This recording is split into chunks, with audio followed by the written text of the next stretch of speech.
சில நேரங்கள்ல நம்ம கூட இருக்கிற விஷயங்களே நமக்கு போதி மரமாயிடும்.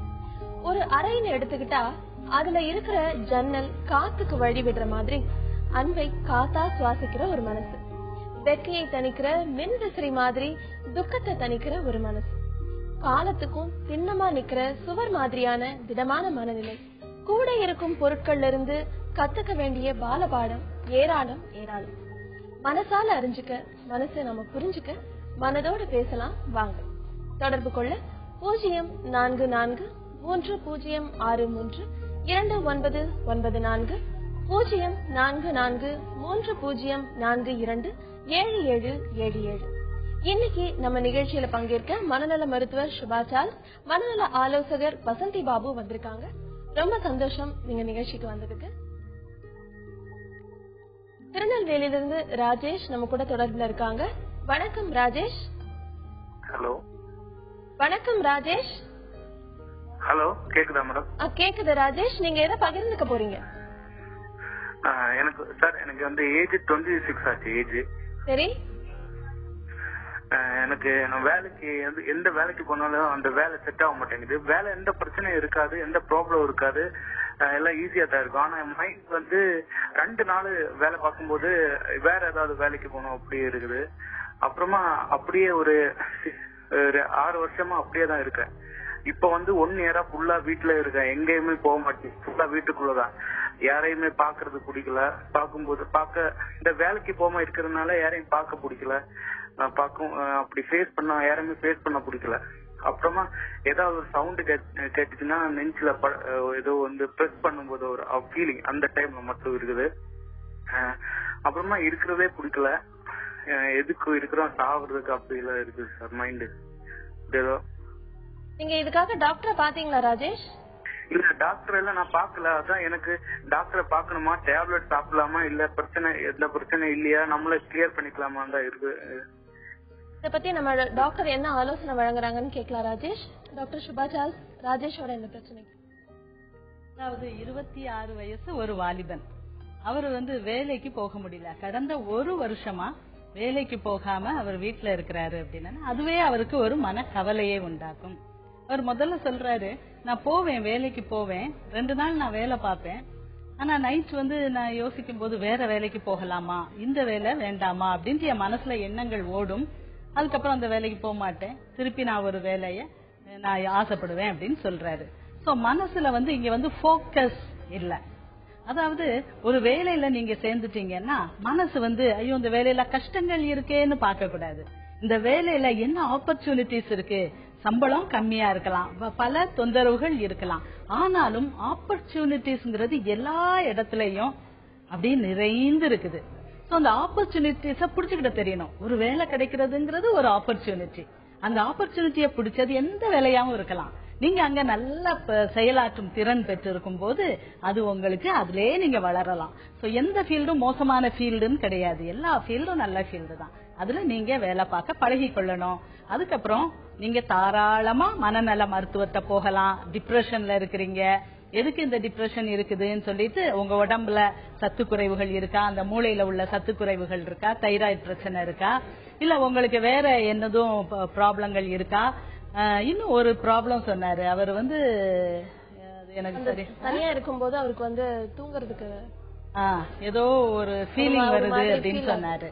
அந்த ஃபீலிங்க வந்து அனலைஸ் பண்ணணும். அது என்ன ஃபீலிங், உண்மையிலே அது உங்களுக்கு எந்த அளவு உங்களை பாதிக்குது. இப்ப வந்து இவருடைய பிரச்சனைகள் வந்து 1 வருஷமா வேலைக்கு போக முடியாம இருக்கிறதுனால நீங்க கண்டிப்பா ஒரு மனநல மருத்துவரை பார்த்து அவர் மனசுக்கு தெம்பு கொடுக்கக்கூடிய டேப்லெட்ஸ் தருவாங்க. சின்ன சின்ன பிரச்சனைகளை டேக் இட் ஈஸி, இல்ல அதை கண்டுக்காம இருக்கிறதுக்கு அந்த மனசு தெம்பு அது கொடுக்கும். நீங்க ராஜேஷ், நீங்க அங்க போய் மனநல மருத்துவரை பாருங்க, டேப்லெட் கொஞ்ச நாள் சாப்பிடுங்க, மனசு நல்லா தெம்பாயிரும், வேலைக்கு போகலாம். ராஜேஷ், டாக்டர் சொன்ன மாதிரி நீங்க ஒரு நல்ல மனநல மருத்துவரை அணுகுனீங்கன்னா உங்க பிரச்சனைக்கான ட்ரீட்மெண்ட் என்ன, அதுக்கான மாத்திரை மருந்துகள் எல்லாமே அவங்க கொடுப்பாங்க. இப்ப நிச்சயமா இது உங்களை விட்டு போயிடும். அடுத்ததா ஈரோட்ல இருந்து சாந்தி நம்ம கூட தொடர்புல இருக்காங்க. வணக்கம் சாந்தி. Hello madam. சொல்லுங்க மேடம். பேசலாம் சாந்தி, சொல்லுங்க. என்னோட பையன் வந்துட்டு 6 மந்த்க்கு முன்னாடி சூசைட் பண்ணிட்டு இறந்துட்டான். சரிமா? அது என்னன்னா என்னோட மனசுல எந்த அது கொஞ்சம் கூட மாற மாட்டேங்குது. எது எடுத்தாலும் அவனோட ஞாபகமாவும் அவனோட அதே அவனை சுத்தி சுத்தி எண்ணங்கள் அப்படியே வருது.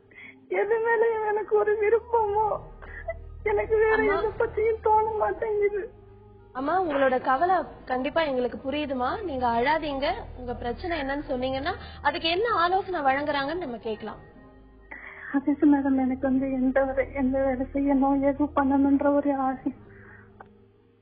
ஒரு எந்த வித எண்ணமும் கிடையாது. எனக்கு எந்த எதை எடுத்தாலும் அவனோட ஞாபகமாவே இருக்கிற மாதிரி இருக்குது. ஏன் இப்படி நம்ம விட்டுட்டோமோ, நம்ம தப்பு பண்ணிட்டோமோன்னு என்னோட மனசாட்சியிலையும் நாளுக்கு நாள் கொண்டுட்டே இருக்குது. நான் எப்படி என்னை திடம்படுத்திக்கிறேன்னு எனக்கு புரிய மாட்டேங்குது. நான் தைரியமா நான் மறுபடியும் வெளியில ஃபர்ஸ்ட் மாதிரி வெளியில வர்றதுக்கோ, எனக்கு வேலை செய்யவோ, ஒருத்தவங்க கூட பழகவோ, பேசவோ, எது ஒரு ரிலேஷன் போன் பண்ணா கூட அதை எடுத்து அட்டன் பண்ணி அவங்கள்ட்ட பேசுறதுக்கு கூட எனக்கு மனசு வர மாட்டேங்குது. எனக்கு எண்ணங்கள் ஃபுல்லா அந்த ஒரே வட்டத்துக்குள்ளே இருக்குது மேடம். நான் என்ன பண்றதுன்னு எனக்கு புரியல. எனக்கு ரொம்ப கஷ்டமா இருக்குது. என்னால என்ன மாத்திக்க முடியுமாங்கிறது எனக்கு பயமா இருக்குது. எனக்கு தைராய்டு பிரச்சனை இருக்குது. சாந்தி, வருத்தப்படாதீங்க, கவலைப்படாதீங்க. உங்களுடைய இந்த பிரச்சனைக்கு நீங்க எப்படி இதை தாண்டி வர்றது அப்படிங்கறத பத்தி நம்ம மனநல ஆலோசகர்கிட்ட கேட்கலாம். அவங்க இதுக்கான ஆலோசனையை கண்டிப்பா வழங்குவாங்க. வசந்தி பாபு, நீங்க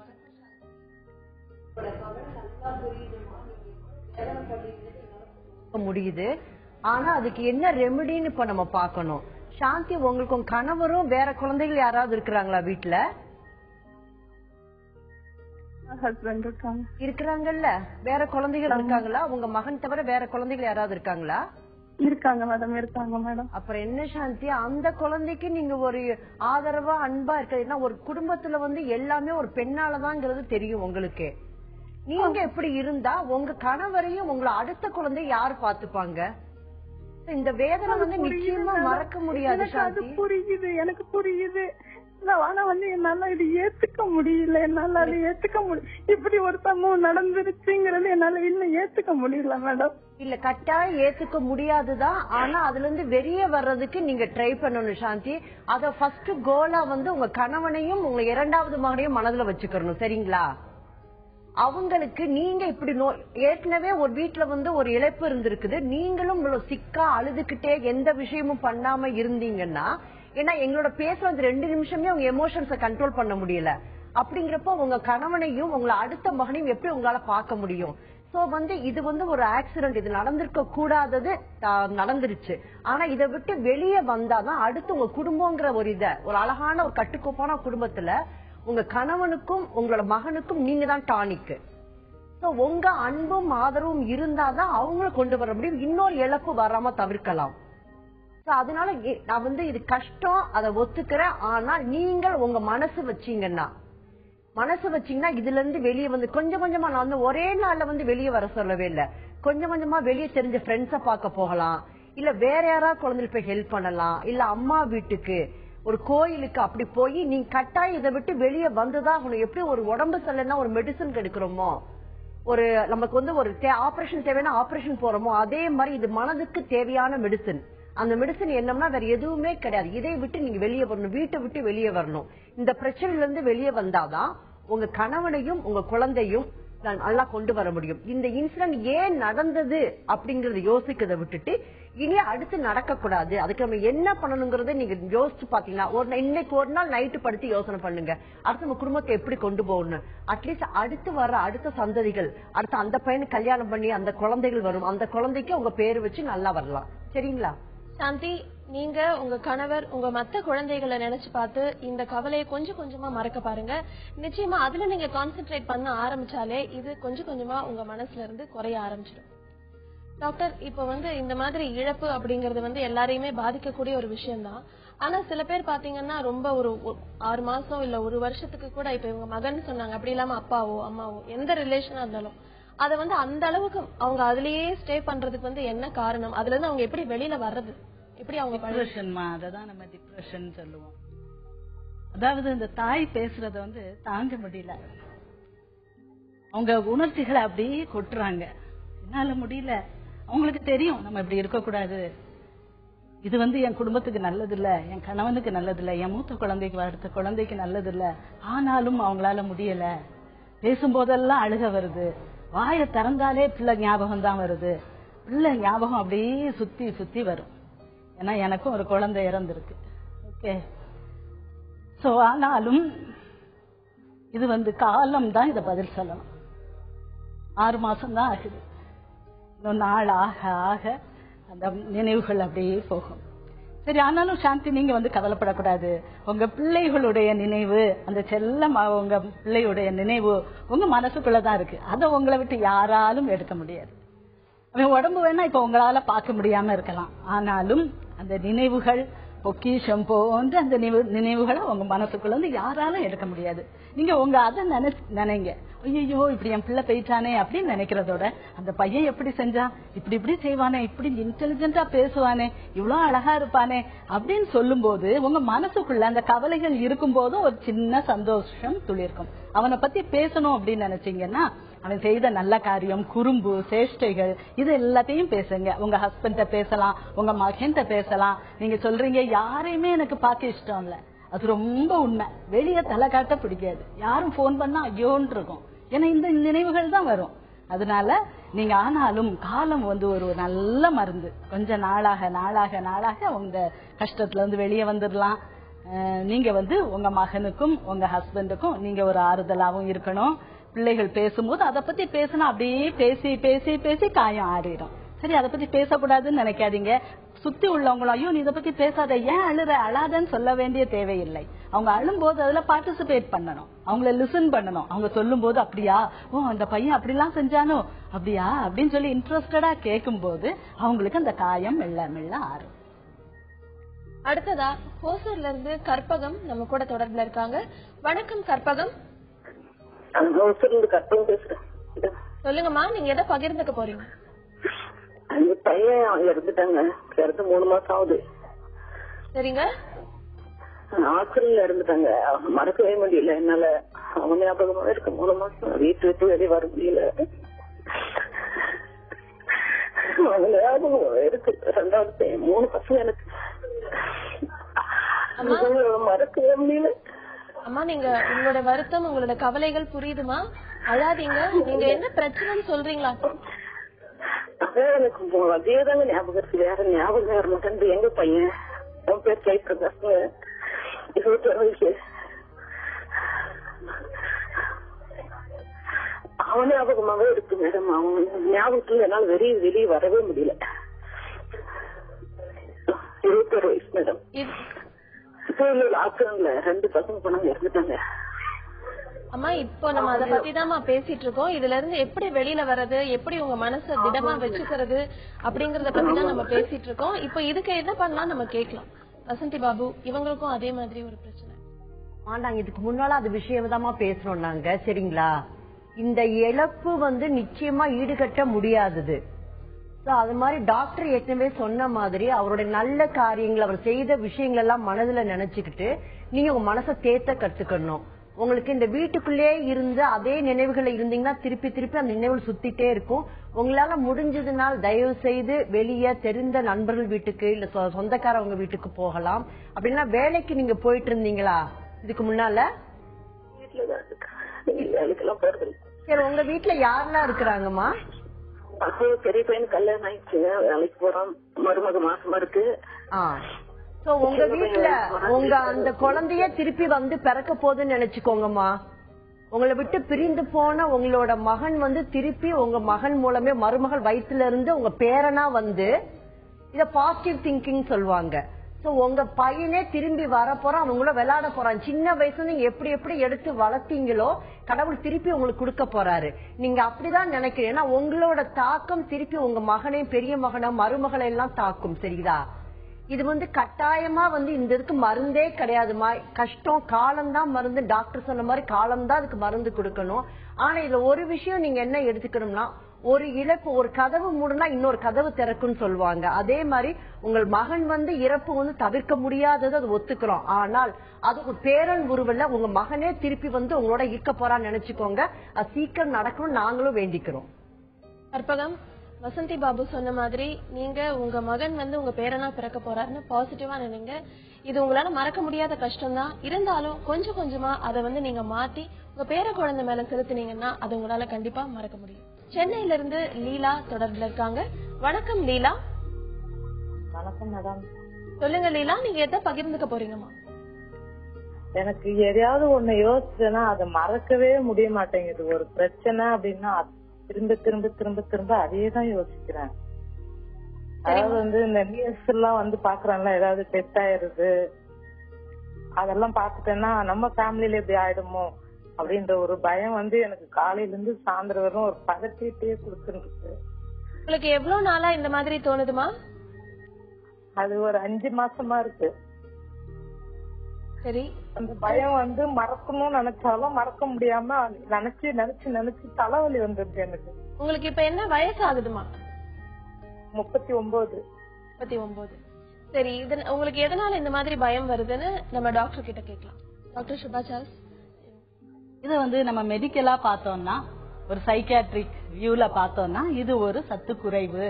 அவங்களுக்கு ஒரு பயம் வருது, மனசுல ஏதாவது ஒரு பிரச்சனை நடக்குது, ஒரு டிவிலயோ ஒரு நியூஸ் பேப்பர்லயோ ஒரு சாவை பத்தி பாக்குறாங்க, அது வந்து அவங்களுடைய இமோஷன்ஸ் அப்படியே தாக்குது, பயம் வருது, நம்ம வீட்டுல இப்படி நடந்துச்சுன்னா நம்ம என்ன செய்ய போறோம் அப்படின்னு சொல்லிட்டு ஒரு பயம். அதுக்கப்புறம் மனசு என்ன செய்யுது, அதுல சிக்கி கொள்கிறது, அதுல இருந்து வர முடியல. இல்ல, என் மனசு என் வீட்டுல அப்படி நடக்காது, அது யாருக்கோ நடந்திருக்கானா எனக்கு நடக்காது அப்படின்னு மனசை தேத்தி கொண்டு அடுத்த வேலைகள் செய்ய முடியாமல் மனசு வந்து அந்த ஒரு தாட்லயே சிக்கிக்கிட்டு அப்படியே யோசிச்சுக்கிட்டே இருக்காங்க. செயலாக்கம் இல்லை. பித்து பிடித்த மாதிரி காலையில இருந்து சாயங்காலம் வரைக்கும் இப்படி ஒரு நியூஸ் கேட்டுட்டு அப்படி இருக்கிறாங்க. சரி, இதுல வந்து எப்படி வர்றது வெளியே? ஃபர்ஸ்ட் நம்ம ஒரு ஆக்டிவ் பார்ட் இருக்கணும். நம்ம மனசை மாத்த. ஓகே, மாத்திரைகள் இருக்குது, நீங்க சைக்கியாட்ரிஸ்ட போனா மாத்திரைகள் உடனே எழுதி தருவாங்க, அதை சாப்பிடலாம். சாப்பிட்டா நல்லா உங்களுக்கு இந்த பயம் போயிடும். நீங்க அதுக்கப்புறம் உங்க இந்த விஷயங்கள்ல இருந்து மெல்ல மெல்ல மெல்ல விடுபடலாம். இப்ப வந்து இவங்களுக்கு 39 இயர்ஸ், அதாவது இந்த மெனோபாசல் ஏஜ் குரூப்புக்குள்ள வந்துட்டாங்க. 5 மாசமா தான் இருக்குங்கிறாங்க. இவங்க ஒரு தைரியசாலியான பெண் தான். இப்ப இந்த 5 மாசமா தான் இருக்காங்க. அப்போ இந்த 5 மாசத்துல நம்ம ஷார்ட் டேர்மா இது இருக்கிறத எப்படி நம்ம அனலைஸ் பண்ணோம்னா, இது மெனோபாஸ் ஒரு ரீசனா இருக்கலாம். மெனோபாஸ் வந்து அண்டர்கோ பண்ற பெண்கள், அதாவது 46 47 வயது தான் மெனோபாசல் ஏஜ். அதுக்கு கிட்டத்தட்ட ஒரு 10 வருஷம் முன்னால இருந்து இந்த மூட் ஸ்விங்ஸ் ஆரம்பிக்கும்.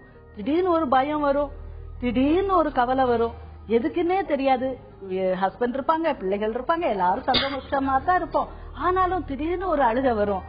இது வந்து ஒரு பயம் வரும். அப்படிப்பட்ட ஒரு குரூப்ல இருக்கலாம். நீங்க வந்து உங்களுக்கு மூட் ஸ்டெபிலைசர் வேணும், கொஞ்சம் அந்த சத்துகள் வேணும். அதோட கூட நீங்க உங்க மனச இல்ல, நான் வந்து அப்படி ஒரு பயம் வந்துச்சுன்னா இதுல நான் சிக்கிக்கொள்ள மாட்டேன், இந்த தாட்லயே நாம சிக்கிக்கொள்ள மாட்டேன், இது வந்து என் மெனோபாஸ்னால, இது என் அந்த பிரெயின்ல உள்ள சில கெமிக்கல் இம்பேலன்ஸ்னால நடக்குது, அவ்வளவுதான், நான் அதை சரி பண்ணிடுவேன். நான் இப்போ வந்து இந்த தாட்ல இருந்து வெளியே வருவேன், ஒரு ஆக்ஷன் செய்யணும். அப்படி ஒரு தாட் வந்துச்சுன்னா ஐயோ அந்த தாட்டுக்குள்ளே முங்கிடக்கூடாது, உங்க மனசை கட்டுப்படுத்திடணும் அப்படின்னு சொல்லி அங்க ஒரு அணை போட்டு நீங்க அடுத்த வாட் நெக்ஸ்ட், இன்னைக்கு வீட்டுல என்ன செய்ய வேண்டியது இருக்கு, இப்போ என்ன செய்ய வேண்டியது இருக்கு, சமையலை விட்டுட்டு இப்படி யோசிக்கிறேன்னா, நான் வந்து செய்ய வேண்டிய காரியங்களை விட்டுட்டு நான் இது பண்றேன்னா, இப்ப உள்ள எனக்குள்ள சந்தோஷங்கள் என்ன அப்படின்னு சொல்லிட்டு பிரசன்ட பார்த்து, பிரசன்ட்ல உள்ள வேலைகள் இருந்தா வேலைகள், இல்ல சந்தோஷங்கள் இருந்தா சந்தோஷங்கள், அந்த இடத்துல உட்கார்ந்தே இருக்காதீங்க. அப்படியே ஒரு மனசு சிக்கி கொள்ளும் போது அந்த இடத்துல இருந்து எழும்பிருங்க, ஏதாவது வேலைகள் செய்யுங்க, அங்க நடங்க இங்க நடங்க, தோட்டத்துக்கு போங்க, இல்ல வெளியே சொந்தக்காரங்க வீட்டுக்கு கூட போயிட்டு வரலாம், ஃப்ரெண்ட்ஸ கூட பாத்துட்டு வரலாம். அப்போ மனசு கொஞ்சம் கொஞ்சமா அப்படியே தெம்பாயிரும். இல்ல டாக்டர் சொன்ன மாதிரி உங்களுக்கு பிடித்தமான விஷயங்கள்ல நீங்க உங்க மனசை டைவர்ட் பண்ண பாருங்க. அப்போ இந்த மாதிரியான பயம், குழப்பம் இதெல்லாம் உங்களை விட்டு கண்டிப்பா அகல வாய்ப்பு இருக்கு. வசந்தி பாபு, இப்போ வந்து பொதுவா அந்த டிவியை பார்த்தாலோ பேப்பர் பார்த்தாலோ எனக்கும் அப்படி ஆயிடுமோ அப்படின்ற பயம் வருது இல்லையா, அது நிறைய பேர் சொல்றாங்க. அந்த மாதிரி நார்மலா இருக்கிறவங்களுக்கு கூட எந்த இன்சிடென்ட்டையும் பார்க்காமயே அதை பார்க்கும்போது அந்த எண்ணம் வர்றதுக்கு என்ன காரணம்? இப்ப என்னன்னா நிறைய வந்து டிவில இன்வால்வ் ஆயிட்டோம். நம்ம முதல்ல எல்லாம் வந்து வெளியே உட்காந்து பேசுவோம், ஃப்ரெண்ட்ஸ் வீட்டுக்கு போவோம், எல்லாம் பண்ணு, ஏதோ லேப்டாப் இல்லாட்டினா ஐபாட் இல்லாட்டினா டிவி. சோ இது மாதிரி ஆனதுனால ஒரு ப்ரோக்ராம் கூட வந்து நம்ம ஒரு குடும்பமா அது கதையோட ஒன்றிடுறோம் நம்ம. அது தவறா நல்லதான்னு சொல்ல முடியாது. ஒரு ஒரு சீரியல் பார்த்தோம்னு வச்சுக்கோங்க, எக்ஸாம் சீரியல் பார்த்தோம்னா அந்த கதைக்குள்ளே இப்ப ஏதோ ஆயிடுமோ, நாளைக்கு அடுத்த நாள் வர்றதுக்குள்ள அந்த மாதிரி இன்வால்வ்மெண்ட் ஓவர் ஆகுறதுனால இந்த மாதிரி பிரச்சனைகள் ஜாஸ்தியாவது என்னோடது. எல்லா விஷயமே வந்து அதை பார்த்துட்டு அதோட மறந்துற மாதிரி கத்துக்கிட்டோம்னா இந்த மாதிரி பிரச்சனை குறையறதுக்கு சான்சஸ் இருக்குது. சோ அதனால நம்ம வந்து ஆரம்ப காலத்துல இருந்து ஒரு ஜாயிண்ட் ஃபேமிலி போயிடுச்சு. எல்லாரும் வந்ததுக்கு அப்புறம் வீட்டுல உட்காந்து தாத்தா பிரச்சனை அந்த உட்காந்து பேசுறது இல்ல. கணவன் மனைவி வந்தாலுமே அவங்களோட பிரச்சனை இப்படி எல்லாருமே வந்து அவங்க தனித்தனியா ஆயிரதுனால அவங்களோட ஒரே விஷயம் இது லேப்டாப், ஐபேட் இல்லைன்னா டிவி. சோ இதனால அந்த நடக்கிற நிகழ்ச்சிகள் தனக்கு நடக்கிற மாதிரி தனக்கு நடந்திருக்கோன்னு சொல்லி அதை ரிலேட் பண்ண ஆரம்பிக்கிறாங்க. அதனால எதுவுமே வந்து ஒரு அளவுக்கு இருந்தா நல்லா இருக்கும். கதைனா கதை, சினிமானா சினிமா, அதோட விட்டுட்டோம்னா நம்ம இந்த மாதிரி விஷயங்கள் மனதை பாதிக்காது. அப்படி என்னோட கருத்து. அடுத்ததா பாண்டிச்சேரியில இருந்து ஜெயந்தி நம்ம கூட தொடர்புல இருக்காங்க. வணக்கம் ஜெயந்தி. வணக்கம் ஜெயந்தி. சொல்லுங்க ஜெயந்தி, நீங்க எதை பகிர்ந்துக்க போறீங்க? 2 years முன்னாடி எங்க தம்பி வந்து ஆக்சிடென்ட்ல இறந்துட்டான் மேடம். ஜெயந்தி கொஞ்சம் சத்தமா பேச முடியுமா? 2 years முன்னாடி எங்க தம்பி வந்து ஆக்சிடென்ட்ல இறந்துட்டான். சரி, ஆக்சிடென்ட்ல இறந்துட்டான் மேடம். சரிமா. அதுல இருந்து எனக்கும் 2 பையன். அவனுங்களும் எங்க போனாலும் அதே மாதிரி ஆயிடுமோன்னு எங்க அனுப்புறதுக்கு பயம். அதேதான் நைட்டு பயமா, போன் வந்தாலும் பயம். என்ன பண்றதுன்னே தெரியல. சரிமா, இப்ப உங்களுக்கு என்ன ஏஜ் ஆகுதுமா? இப்ப 40 மேடம். சரி, இந்த பயத்தை எப்படி எதிர்கொள்றதுன்னு நம்ம டாக்டர் கிட்ட கேட்கலாம். சரி, 40 வயசு ஆகுது உங்களுக்கு. 2 வருஷத்துக்கு முன்னால தம்பி இறந்திருக்காரு. அப்ப இவங்க வந்து கொஞ்சம் ஒரு பயந்த சுபாவம் உள்ளவங்களா இருந்திருப்பாங்க. ப்ரீடிஸ்போசிங் ஃபேக்டர்ஸ் அப்படின்னு சொல்லுவோம். அதுக்கப்புறம் தம்பி திடீர்னு ஆக்சிடென்ட்ல இறந்துட்டாரு. அது வந்து இவங்களுடைய பயத்தை, இவங்க பயந்த சுபாவத்தை அதிகரிச்சிருச்சு. ஒரு போன் வந்தது, திடுக்குன்னு இவங்க பயந்தது, ஐயோ தம்பின்னு சொல்லி பதறினது. அதுக்கப்புறம் இப்போ வந்து என்ன நினைக்கிறாங்க, என் பிள்ளைகளுக்கு அது மாதிரி ஆயிடக்கூடாது அப்படின்னு சொல்லிட்டு ஒரு மனதை ஒரு பதட்டம் தொத்தி கொண்டது. இதுக்கு நல்ல டேப்லெட்ஸ் இருக்குது. டேப்லெட்ல போய் நீங்க சைக்கியாட்ரிஸ்ட காட்டலாம். நீங்க போய் அந்த பதட்டம் வரும்போது மட்டும் சாப்பிடறதுக்கும் டேப்லெட்ஸ் இருக்கு. அந்த பதட்டம் வரும்போது மைண்ட் அப்படியே காம் பண்ணி படன்னு அடிக்கிறது நெஞ்சு, அது எல்லாத்தையும் காம் பண்றதுக்கு நல்ல டேப்லெட்ஸ் இருக்கு. அது அந்த டைம்ல மட்டும் சாப்பிட்டுக்கிடலாம். இதுக்கு மேல மனசை பலப்படுத்த, தெம்புபடுத்த, இப்போ நம்ம சைக்காலஜிஸ்ட் சொன்னாங்க, மனசை நம்மளே தெம்பு பண்ணிக்கிடணும். நம்ம வந்து இந்த சினிமால நடக்கிறத பார்த்து ஒரு நியூஸ் பேப்பர்ல பார்த்து இது எனக்கும் நடக்குமே அப்படின்னு சொல்லிட்டு நம்ம பயப்படக்கூடாது.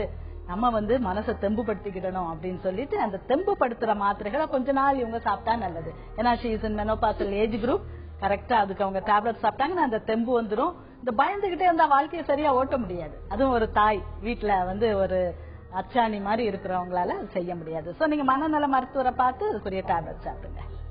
ஜெயந்தி, நீங்க ஒரு நல்ல மனநல மருத்துவரை அணுகி அவங்க கொடுக்கிற மாத்திரை மருந்துகளை சாப்பிட்டீங்கன்னாலே உங்களுக்கு இந்த மாதிரி நடந்துருமோ அப்படிங்கிற நெகட்டிவ் தாட்ஸ் உங்களை விட்டு போயிடும். அடுத்ததா மயிலாடுதுறையில இருந்து ஜாரிஃப் கான் நம்ம கூட தொடர்புல இருக்காரு. வணக்கம் ஜாரிஃப் கான். வணக்கம் மேடம். சொல்லுங்க, நீங்க எதை பகிர்ந்துக்க போறீங்க? மேடம், எனக்கு 3 years முன்னாடி ஃப்ரெண்ட் இருந்தாங்க மேடம். 3 years முன்னாடி? 3 years முன்னாடி எனக்கு ஒரு ஃப்ரெண்ட் இருந்தாங்க மேடம். சரி. ரொம்ப க்ளோஸ் ஃப்ரெண்ட் மேம். எதுவா இருந்தாலும் சாப்பிடுற ஃபுட்ல இருந்து எல்லாமே அவ்வளவு ஷேர் பண்ணக்கூடிய ஒரு பெஸ்ட் ஃப்ரெண்ட் மேம். சரி. சோ நான் இப்ப வந்து அப்ராட்ல இருக்கேன். நான் ஆஸ்திரேலியால படிச்சுட்டு இருக்கேன். லீவுக்காக ஊருக்கு அவருக்கு எனக்கும் ஒரு பெரிய பிரச்சனையாகி நாங்க 2 பேரும் இப்ப பிரிஞ்சிட்டோம் மேம். ஜாரிஃப் கான், கொஞ்சம் சத்தமா பேச முடியுமா? அவரும் நானும் இப்ப பிரிஞ்சிட்டோம் மேடம். பிரிஞ்சு நான் அதோட ஃபாரின் போயிட்டேன் மேடம். சரி. இப்ப நான் ஃபாரின்ல இருந்து இந்தியாவுக்கு வந்திருக்கேன். இருந்தாலும் எனக்கு அவருடைய நினைவு மறக்க முடியல மேடம். ஒரு சின்ன ஒரு ஃபுட்டு சாப்பிட்டாலும் இல்ல ஒரு பிளேஸ்க்கு ஷாப்பிங் ஹால் போனாலும் எந்த இடத்துக்கு போனாலும் அவரோட சேர்ந்து போன ஞாபகம் இன்னும் மைண்ட்ல அப்படியே இருந்துகிட்டு என்ன ரொம்ப டிஸ்டர்பன்ஸ் பண்ணிட்டு இருக்கு மேம். ஃபாரின்ல இருக்கும்போது எனக்கு அந்த ஞாபகம் இல்ல மேடம். இந்தியாவுக்கு வந்த உடனே எனக்கு டோட்டலா அவருடைய நினைப்பு வந்துருச்சு. அந்த அளவுக்கு நாங்க ஒரு க்ளோஸ் ஃப்ரெண்ட் மேம். ஒரு பெஸ்ட் ஃப்ரெண்டா இருப்போம் மேடம். எதுவா இருந்தாலும் விஷயமா இருந்தா கூட அவ்வளவு இதை ஷேர் பண்ணிக்கக்கூடிய பெஸ்ட் ஃப்ரெண்ட் மேம். அதுவும் இல்லாம அவரு சின்ன சின்ன விஷயத்துக்கு கூட அவரு நான் வந்து வார்ன் பண்ணுவேன், இப்படி செய்யக்கூடாது. உங்க ஃப்ரெண்டு கிட்ட இருந்து நீங்க 2 பேரும் பிரிஞ்சுட்டதா சொன்னீங்க இல்லையா? எவ்வளவு நாட்கள் ஆச்சு உங்க பிரிவு வந்து? 3 years முடிஞ்சிருச்சு மேம். 3 years கம்ப்ளீட்டட் ஆயிடுச்சு. ஆனா அவருடைய நினைப்பு மறக்க முடியல மேம். ஏன்டா ஃபர்ஸ்ட்ல ஆரம்பத்துல என் பேச்சை கேட்டு ஒரு விஷயத்தையும் அவர் நடந்தாரு மேம். அவர் இது பண்ணக்கூடாது, இப்படி போக கூடாது, தவறான இதுக்கு போக கூடாது, இது மாதிரி சின்ன சின்ன விஷயத்துக்குலாம் இன்ஸ்ட்ரக்ஷன் கொடுத்துட்டு அவரை நான் பண்ணிட்டு இருந்தேன். ஆனா அவரு ஒரு காலகட்டத்துல உன் பேச்ச நான் கேட்க முடியாதுங்கிற இது மாரி போயிட்டாரு மேம். அதனால நான் ரொம்ப இதாகி க்ளோஸா இருந்த நாங்க பிரிஞ்சதுனால எனக்கு ரொம்ப மெயின் இதாகி ரொம்ப இருந்தேன் மேம். ஹாஸ்பிட்டல் எல்லாம் ஜாயின் பண்ணி ரொம்ப இதாகி அப்புறம் தான் ஃபாரின் அப்ராட் படிக்கிறதுக்காக போயிட்டு இப்பயும் அவருடைய நினைப்பு மறக்க முடியல மேம். அவரு முழுமையா மறக்கிறதுக்கான சொல்யூஷன் எனக்கு நீங்க தான் மேம் கொடுக்கணும். கண்டிப்பா இதுக்கு என்ன சொல்யூஷன்ங்கறத நம்ம கேட்கலாம். ஜாரிஃப் கான், வசந்தி பாபு. ராஸ்கர், நீங்க 3 வருஷம் ஆகுறீங்க, நடுவுல எப்பயா போன் பண்ணி உங்க ஃப்ரெண்டு கிட்ட பேசுனீங்களா?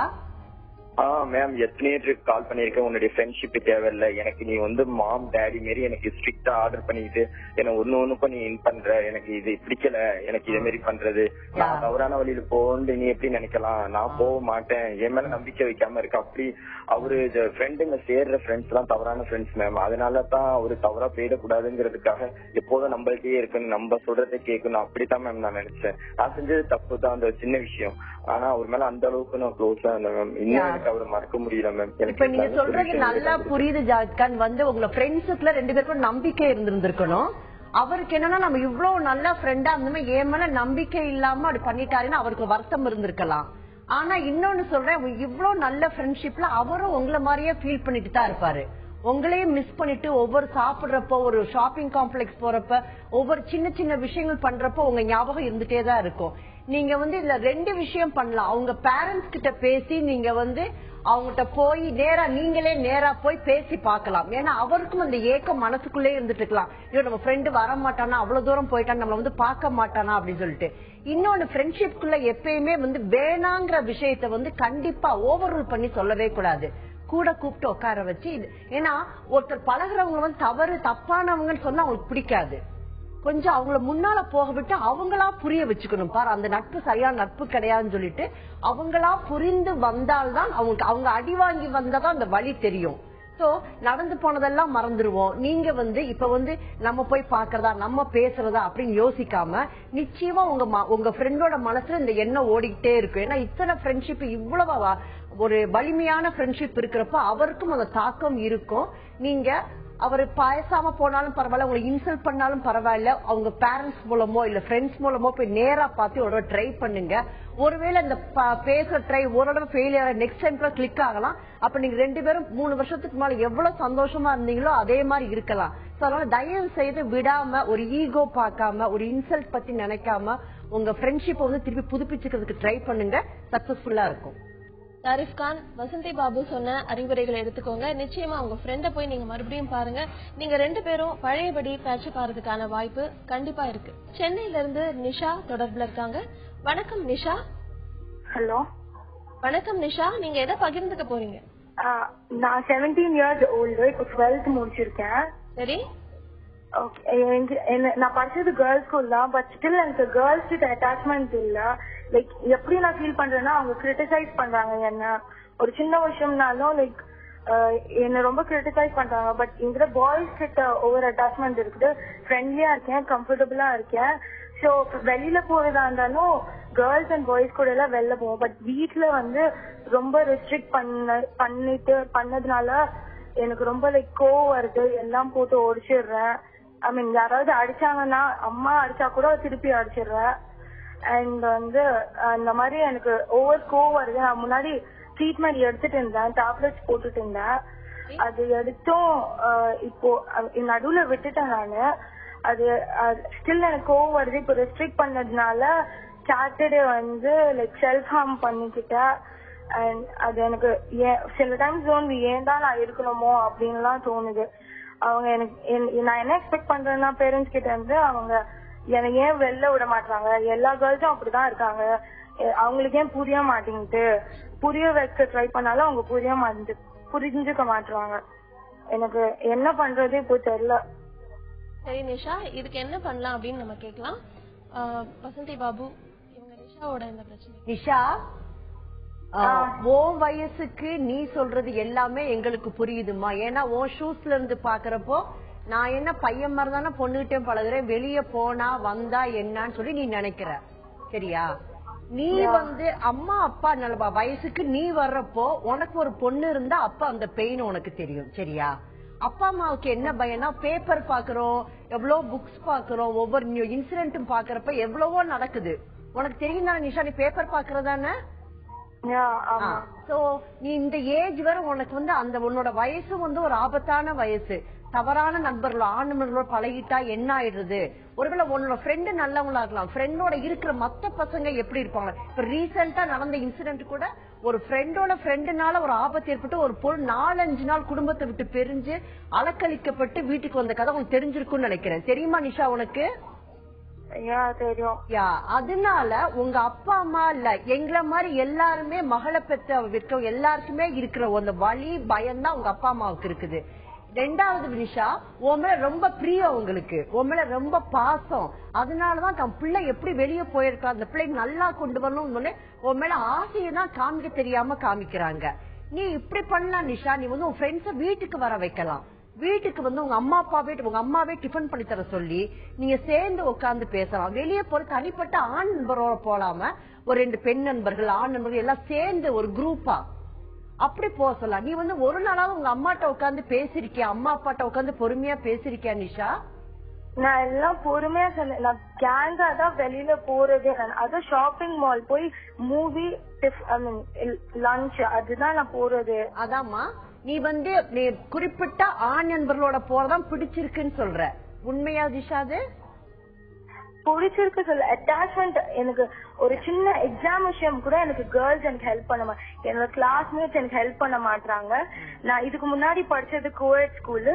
அவங்க ஏதாவது கேட்டா கூட லைக் நோட்ஸ் எல்லாமே கொண்டு வருவாங்க. பட் ஜெல்லசி கேர்ள்ஸ் கிட்ட எப்படி இருந்தாலும் எல்லா சைட்ல இருந்து ஜெல்லசி தான் என்கிட்ட வர்றது. நிஷா, நான் வந்து நீ அப்படி இருக்கலாம், அது உண்மையா கூட இருக்கலாம். ஆனா எல்லா பெண்களும் அப்படி கிடையாது நிஷா. நீ இதுக்கப்புறம் வந்து ஒரு காலேஜுக்கு போற, அதுக்கப்புறம் ஒர்க் பண்ண போறப்ப அங்க நிறைய பெண்கள் இருப்பாங்க. நீ எல்லாரையுமே ரசிக்கிறதுக்கு அவங்ககிட்ட பழகுறதுக்கு கத்துக்கோ நிஷா. ரெண்டாவது அப்பா அம்மாட்ட பொறுமையா எடுத்து உட்காந்து பேசு. ஏன்னா அவங்களுக்கு அந்த வயசுல பயம்தான் ஜாஸ்தியா இருக்கும், உன் மேல அன்புனாலதான் பண்றாங்க. நீ வந்து முதல்ல வந்து நீ கான்பிடென்டா இருக்கணும். உன்னை எப்படி நீ செல்ஃப் ஃபார்ம் பண்ணலாம்? நீ ஒண்ணு நீ உன் மேல உனக்கு நம்பிக்கை இருக்குல்ல நிஷா? உன் மேல நம்பிக்கை, நீ நல்ல பொண்ணு தானே. உங்க அப்பா அம்மாவுக்கு செல்ஃப் ஃபார்ம் பண்ற அந்த எண்ணத்தை முதல்ல விடு. எல்லாரும் ரசிக்க கத்துக்கோ, கோபத்தை அடக்குறதுக்கு கத்துக்கோ, சரியா? நிஷா, நீங்க வந்து இப்போ நம்ம வசந்தி பாபு சொன்ன மாதிரியான விஷயங்கள் எல்லாம் கேட்டீங்க, அதெல்லாமே ஃபாலோ பண்ணுங்க. நிச்சயமா உங்க அம்மா அப்பா உங்க நல்லதுக்காக தான் சொல்லுவாங்க அப்படின்னு நினைச்சீங்கன்னாலே உங்களுக்கு இந்த மாதிரியான கோபங்கள்லாம் வராது. அடுத்ததா சென்னையில இருந்து கீதா நம்ம கூட தொடர்புல இருக்காங்க. வணக்கம் கீதா. ஹலோ, வணக்கம் கீதா. நீங்க எதை பகிர்ந்துக்க போறீங்கம்மா? மேடம், டாக்டர்கிட்ட பேசணும். டாக்டர், எனக்கு டெலிவரி ஆகி குழந்தை பிறந்ததுக்கு இதெல்லாம் இருந்தது. குழந்தை பிறந்து 6 வருஷம் ஆயிடுச்சு. சரி. எனக்கு வந்து ஒரு பயம், நடுக்கம், ஒரு அழுகை எல்லாமே இருந்துட்டே இருக்குது.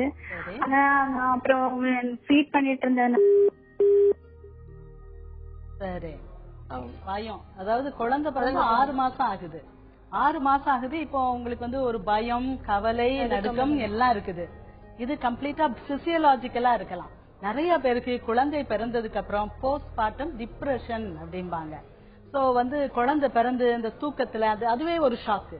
குழந்தை உண்டாயி அந்த 10 மாசம் அந்த குழந்தைக்கு தாயுடைய எல்லா சத்தும் போய் தாய் இமோஷனல் அந்த இதுல போவாங்க. அதுக்கப்புறம் ஹார்மோனல் இம்பேலன்ஸ் நிறைய வரும். தைராய்டு சரியா இருக்கான்னு பாக்கணும். நிறைய பேருக்கு குழந்தை பிறந்த உடனே தைராய்டு அப்படியே ஹார்மோன் குறைஞ்சிரும். அப்போ அவங்க வந்து உடம்ப செக் பண்ணி தைராய்டு ஹார்மோன் குறைபாடு இருந்துச்சுன்னா அதுக்குரிய மாத்திரைகள் சாப்பிடணும். காலையில ஒரு மாத்திரை வெறும் வயிற்றுல சாப்பிடணும், அவ்வளவுதான். அது உங்களுக்கு நீங்க சாப்பிட்டீங்கன்னாலே இந்த கவலைப்படுற அந்த உணர்வு போயிடும். தைராய்டு ஹார்மோன் குறைபாடுல உடம்பு கவலையா வரும், காரணமே இல்லாம கவலை வரும். உடம்பு வெயிட் போடும், காலையில படுக்கையில இருந்து எழும்ப கஷ்டமா இருக்கும். சோ இப்படிப்பட்டதெல்லாம் இருந்துச்சுன்னா நீங்க உடனடியா டாக்டரை கன்சல்ட் பண்ணுங்க. இதுக்கு மேல அந்த கோபம், எரிச்சல், அது எல்லாம் சத்து குறைவு தான். கால்சியம், மெக்னீசியம், இது எல்லாம் நீங்க தாய்ப்பால் கொடுக்கும்போது, தாய்ப்பால்னு ஏதோ சொல்ல வந்தாங்க, தாய்ப்பால் கொடுக்கும்போது உங்க உடம்புல வந்து நிறைய பேர் வயிற்றுல பிள்ளை இருக்கும் போதுதான் நம்ம வந்து சத்து மாத்திரைகள் சாப்பிடணும், குழந்தை பிறந்தோடனே அந்த மாத்திரையெல்லாம் விட்டுருவாங்க. அது ரொம்ப ரொம்ப தவறு. இவ்வளோண்டு குழந்தை உங்க வயிற்றுல இருந்து உறிஞ்சுதுன்னா அது மாதிரி 2 மடங்கு 3 மடங்கு அந்த குழந்தை வளரும் போது தாய்ப்பால் கொடுக்கிற தாய்மார்கள் சாப்பிடணும், அதுக்கு ஏத்த மாதிரி சத்துக்களையும் சாப்பிடணும். அதுவும் கால்சியம் ரொம்ப இம்பார்ட்டன்ட். சோ நீங்க இதெல்லாம் செஞ்சீங்கன்னா சரியாயிடும் உங்களுக்கு. கண்டிப்பா டாக்டர். அடுத்ததா நம்ம கூட தமிழரசி தஞ்சாவூர்ல இருந்து தொடர்புல இருக்காங்க. வணக்கம் தமிழரசி. அவங்க லைன்ல இல்ல டாக்டர். இப்போ இதுக்கு முன்னாடி வந்த காலர் கூட சொன்னாங்க, அந்த எனக்கு வந்து ஃப்ரெண்ட்ஸ் எல்லாம் வீட்டுக்கு வந்து அம்மா அப்பாக்கு பிடிக்கல. சோ டீனேஜ்ல இருக்கிற அந்த பசங்களை வந்து பேரண்ட்ஸ் எப்படி ஹேண்டில் பண்ணணும் டாக்டர்? பேரண்ட்ஸ் நல்லா புரிஞ்சுக்கிட்டணும். சரியா? நம்ம ஒரு காலத்துல எல்லாரும் மாட்டு வண்டியில தான் வந்தோம். பட் இப்ப கார்ல போறோம். காரை பார்த்து பயந்தோம்னா எப்படி? நாங்க படிக்கும் போதெல்லாம் கேர்ள்ஸ் ஸ்கூல், கேர்ள்ஸ் காலேஜ் தான் இருக்கும். இந்த கோ எஜுகேஷன் அப்படிங்கறது இருக்கவே இருக்காது. ஆனா இப்ப வந்து எல்லாம் கோ எஜுகேஷன் தான், ஃபார் கம்ஃபர்ட் அண்ட் ஈஸ். அதுக்கப்புறம் வெறும் ஒரு இதுலயே படிக்கிற பிள்ளைகள், ஒரு பெண்கள் மட்டுமே உள்ள ஸ்கூல்ல படிக்கிற பிள்ளைகள், காலேஜ்ல படிக்கிற பிள்ளைகள், அதுக்கப்புறம் வேலைக்கு போகும்போது திடீர்னு அந்த பையங்களுடைய ஆக்டிவிட்டிஸ பார்க்கும்போது பயந்துடுறாங்க, அவங்களோட ஈக்குவலா பழக மறுத்து விடுகிறார்கள், அது பிரச்சனை வருது. சோ இப்போ வந்து என்ன செய்யறாங்க, அந்த செக்ஸுக்கு இதுல ரொம்ப வித்தியாசம் கொடுக்கறது இல்ல. அந்த காலம் மாதிரி ஐயோ பெண்ணையும் பெண்ணும் பார்த்துட்டா, ஆணும் பெண்ணும் பார்த்துட்டா அவ்வளவுதான் தீ பிடிச்சிடும், பஞ்சையும் நெருப்பையும் எப்படி பக்கத்துல வைக்கலாம் அப்படின்லாம் நீங்க அந்த காலத்து கதை பேசாதீங்க. இந்த காலத்து பெண்கள் அப்படிப்பட்டவங்க கிடையாது. அவங்க நல்ல தைரியசாலிகள், மனசுல ஒழுக்கம் உள்ளவங்க, திடம் உள்ளவங்க. இது பேரண்ட்ஸ் நம்பணும். பேரண்ட்ஸ் இதுலயே சந்தேகப்பட்டுக்கிட்டு ஹெலிகாப்டர் பேரண்டிங் அப்படிம்பாங்க. அப்படி இந்த ஹெலிகாப்டர் என்ன செய்யும், நல்ல ஒரு போக்கஸ் லைட்ட கீழே போட்டுக்கிடும், அப்படியே பிள்ளைகளை சுத்தி சுத்தி சுத்தி சுத்தி வரும். அவங்க பார்வையில இருந்து தப்பிக்கவே முடியாது. அப்படி இருக்கக்கூடாது. நீங்க உங்க பிள்ளைய நம்பணும். உங்க பிள்ளைய நீங்களே நம்பலன்னா அப்புறம் யார் நம்ப முடியும்? அந்த பிள்ளைக்கு உங்க நம்பிக்கை தான் திடம் கொடுக்கும். அதுல நீங்க பேரண்ட்ஸ் அவங்க ஆட்டிடியூட சேஞ்ச் பண்ணணும். அடுத்ததா சென்னையில இருந்து கார்த்திகா நம்ம கூட தொடர்புல இருக்காங்க. வணக்கம் கார்த்திகா. ஹலோ வணக்கம். சொல்லுங்க கார்த்திகா, நீங்க எதை பகிர்ந்துக்க போறீங்க? என்னோட ஏஜ் வந்து 23. எனக்கு ஆரம்பத்துல இருந்தே ஒரு ப்ராப்ளம் என்னன்னா, யாராவது ஏதாவது ரொம்ப மனசு கஷ்டப்படுற மாதிரி அவங்களுடைய ஃபேமிலி விஷயமோ அப்படி இல்ல ஏதாவது ஃபீலிங்கான விஷயம் ஏதாவது சொன்னாங்கன்னா அது எனக்கு பாதிப்பு வர மாதிரி இருக்கு. அப்படிதான் ஒரு ஆபீஸ்ல வந்து நான் ஒர்க் பண்ணேன். ஹலோ சொல்லுங்க, கேக்குது கார்த்திகா. நான் இப்படிதான் ஒரு ஆபீஸ்ல வந்து ஒர்க் பண்ணேன். அந்த சாருக்கு வந்து ஏஜ் ஒரு 40-43 இருக்கும். அவங்க ஒய்ஃப் வந்து சூசைட் அட்டன் பண்ணி இறந்துட்டாங்க. ஆனா அவங்களுக்கு வந்து 2 பசங்க. ஒரு பொண்ணு வந்து 10th படிக்கிறா, பையன் வந்து 8th படிக்கிறான். அவங்களுடைய கஷ்டத்தை சொல்லும் போது எனக்கு ரொம்ப ஃபீலிங் ஆயிடுச்சு. சரி அவங்களுக்கு ஏதாவது பண்ணணும் அப்படிங்கறத விட அந்த பசங்களுக்கு ஒரு அம்மாவா இருக்கணும்னு ஆசைப்பட்டு நான் அவர்கிட்ட நான் சொன்னேன். நானு சரி, அவரும் ஃபர்ஸ்ட் ஆரம்பத்துல அவருக்கும் என்ன பிடிச்சு போய் சரி நான் உங்களை கல்யாணம் பண்ணிக்கிறேன் அப்படின்னு சொன்னோன்னே நானும் வீட்டுல சம்மதம் கேட்டேன். அப்பா அம்மா சொன்னாங்க, கல்யாணம் பண்ணிக்க போறது நீ, வாழ போறது நீ, உங்களுடைய விருப்பம் எதுவோ எங்களுக்கும் அது ஓகே அப்படின்னு சொல்லி அவங்களும் ஓகே சொன்னாங்க. கார்த்திகா, நீங்க எதை கேட்க விரும்புறீங்கன்னு சொல்றீங்களா?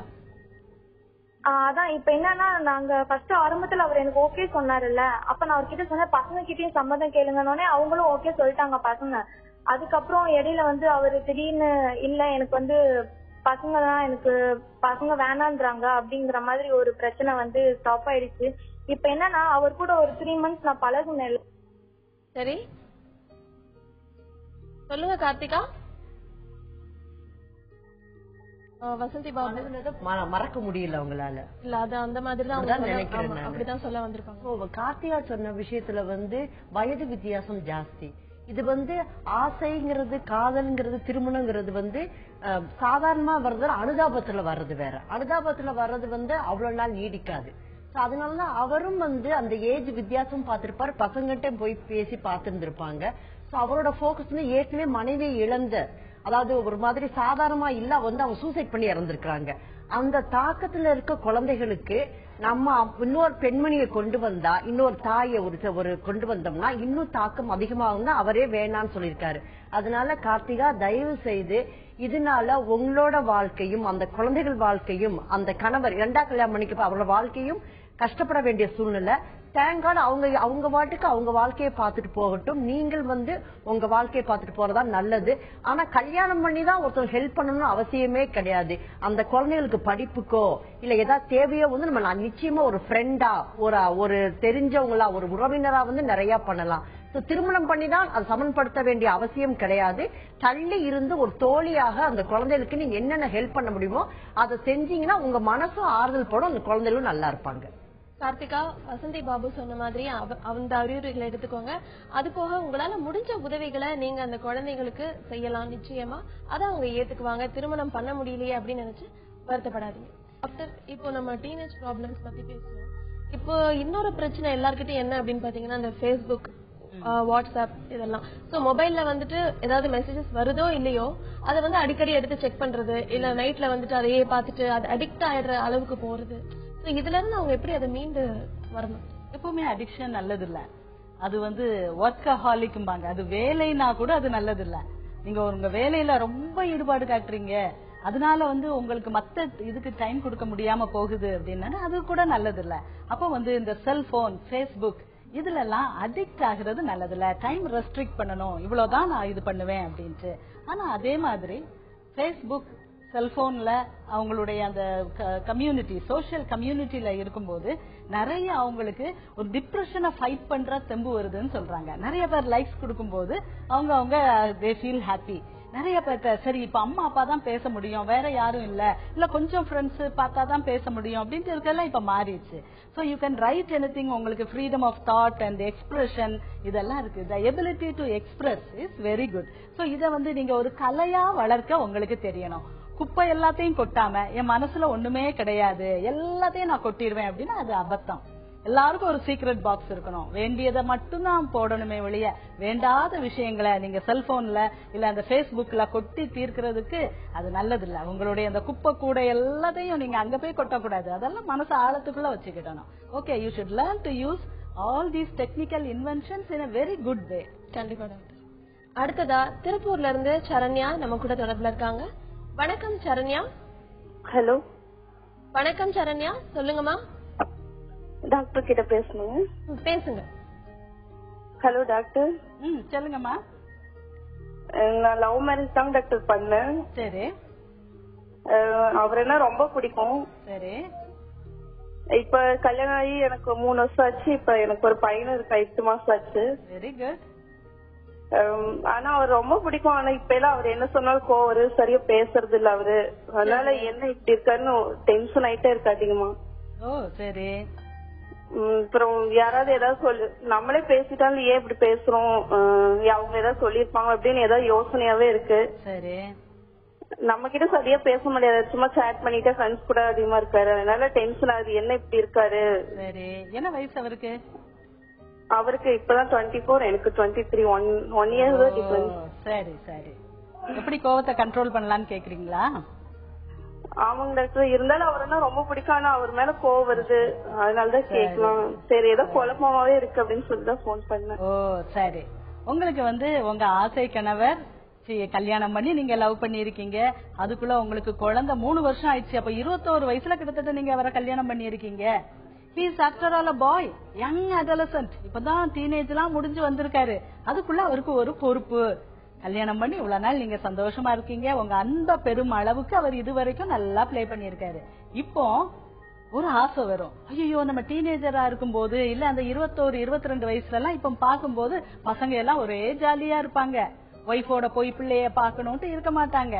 அவர் ஃப்ரெண்ட்ஸ் எல்லாம் பாக்கும்போது அவர் சில வேளை அதை மிஸ் பண்ணலாம். அதுக்காக உங்களை வெறுக்கிறாருன்னு அர்த்தம் கிடையாது.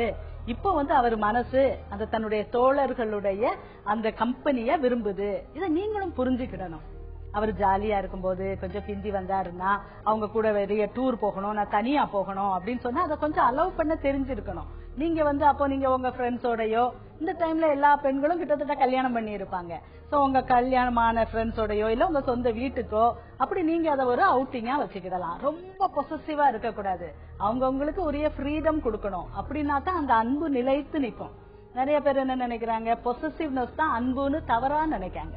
அது அப்படி கிடையாது. அவங்கவுங்கள ஃப்ரீடமா விட்டு அவங்கவுங்க வழியில வளர்றதுக்கு நம்ம அலோவ் பண்ணணும். சரண்யா, டாக்டர் சொன்ன மாதிரி உங்க கணவரை உங்களுக்கு ரொம்பவே பிடிக்கும் அப்படின்னு சொல்லிருக்கீங்க. கண்டிப்பா அவருக்கான ஸ்பேஸ நீங்க கொடுத்தீங்கன்னா இன்னுமே உங்க வாழ்க்கை இனிமையா அமையும். அடுத்ததா வேலூர்ல இருந்து கனிமொழி நம்ம கூட தொடர்புல இருக்காங்க. வணக்கம் கனிமொழி. வணக்கம்மா, சொல்லுங்க, நீங்க எதை பகிர்ந்துக்க போறீங்க?